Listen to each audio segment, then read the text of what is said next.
The first time I told her I quit drinking, I think I even believed it.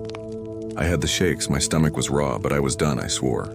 I looked her in the eyes, told her it was over, the booze, the secrets, the nights I didn't come home. She cried. Not out of joy, though. It was relief mixed with disbelief, because it wasn't the first time. Hell, it wasn't even the fifth. But this time I had a reason. She was pregnant. We were going to be parents. I told her I'd change. I'd be better. That we'd be a family she could be proud of. And for about 2 weeks, I actually tried. I went to one AA meeting, sat in the back, didn't say a word, then told myself I didn't belong there. That's for real addicts. The lie started small. Just 1 drink on a stressful day, then 2, then I was back in it, but smarter about it. I drank at work, at gas stations, in the car with the windows cracked open and a towel in my lap to catch the spills. I'd toss out the bottles before I got home, chew gum until my jaw ached, rinse my mouth out with mouthwash like it was holy water. I told her I was going for walks. I told her I was staying late to earn overtime. I told her I was fine. I thought if she never saw it, it didn't count. But secrets have weight, and they build up in silence. I started forgetting small things. Milk, her doctor's appointments, the baby shower we were supposed to host together. She covered for me. Told her friends I had a stomach bug.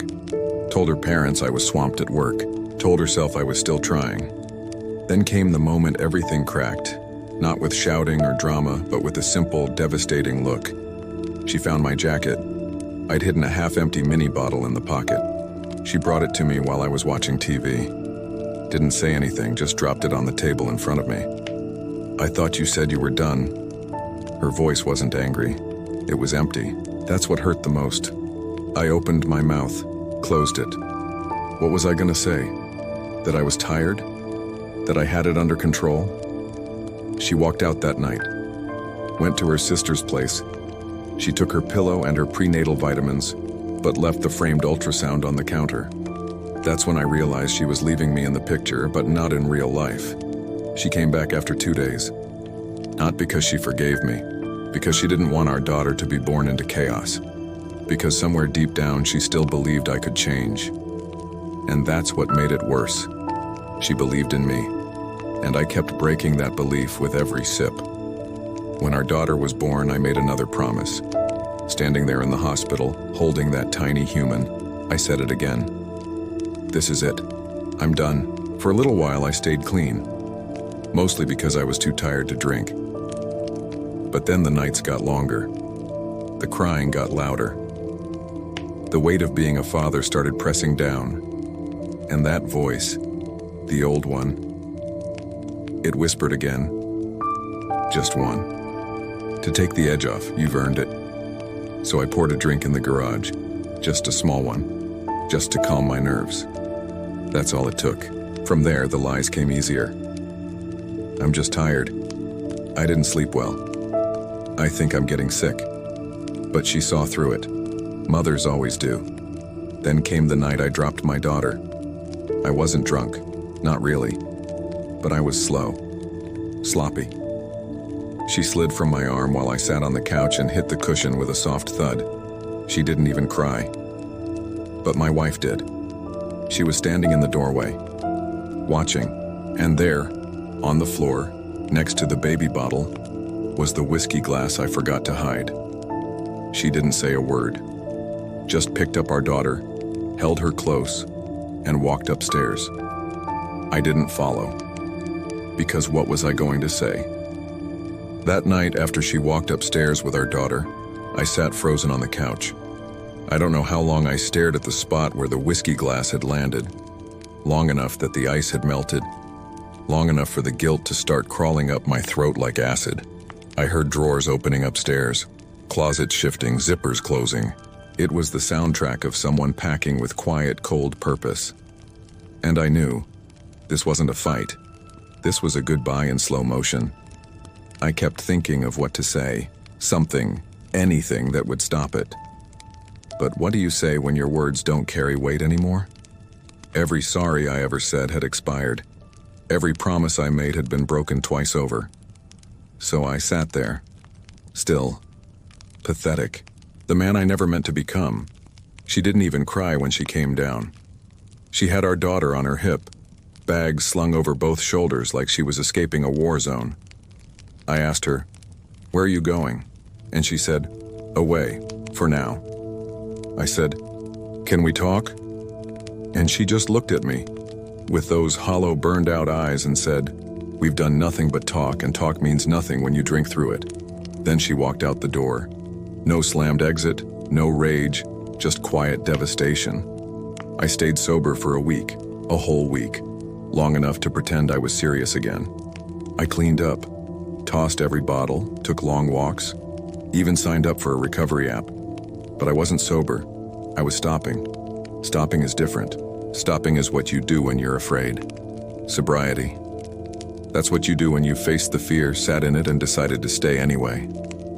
I hadn't done that. So when the loneliness hit, the heavy, unspeakable kind, I caved.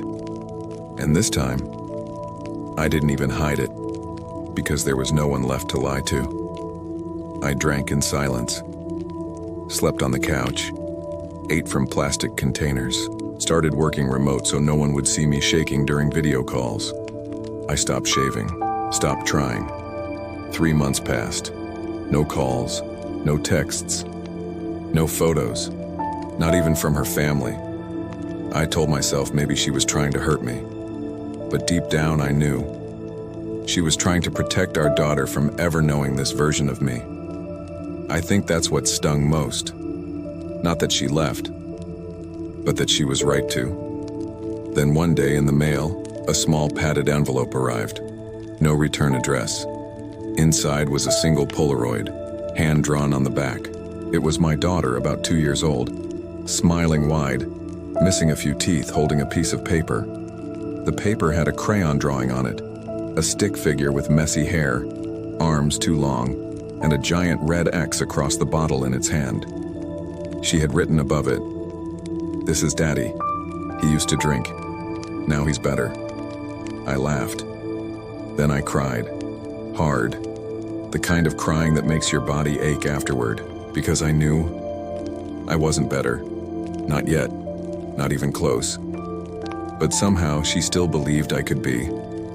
That night I poured every bottle I had down the drain. Not because I expected them to come home, not because I thought it would undo the damage, but because that little stick figure, it was a mirror. And for the first time in years, I hated what I saw in it. I went back to meetings. This time I sat in the front row. I spoke. I listened. I started therapy. I let myself unravel, because I knew I couldn't patch this together until I understood how I broke. Sobriety, it turns out, isn't about willpower. It's about truth. And the truth was, I had built a life out of excuses and the rent finally came due.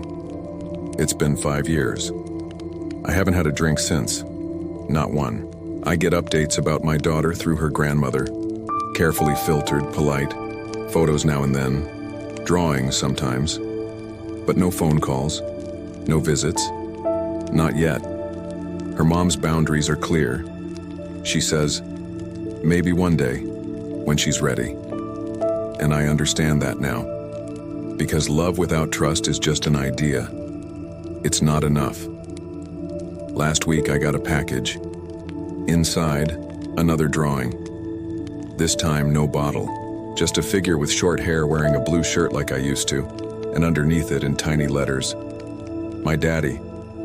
I don't really remember him, but Mommy says he's doing better. That crushed me, but it also saved me, because that means she still asks. She still wonders, and maybe that's all I need. A sliver, a maybe. I don't deserve a second chance, but I'm staying ready for one anyway, because now I know. It's not just about staying sober, it's about becoming someone worth coming back to.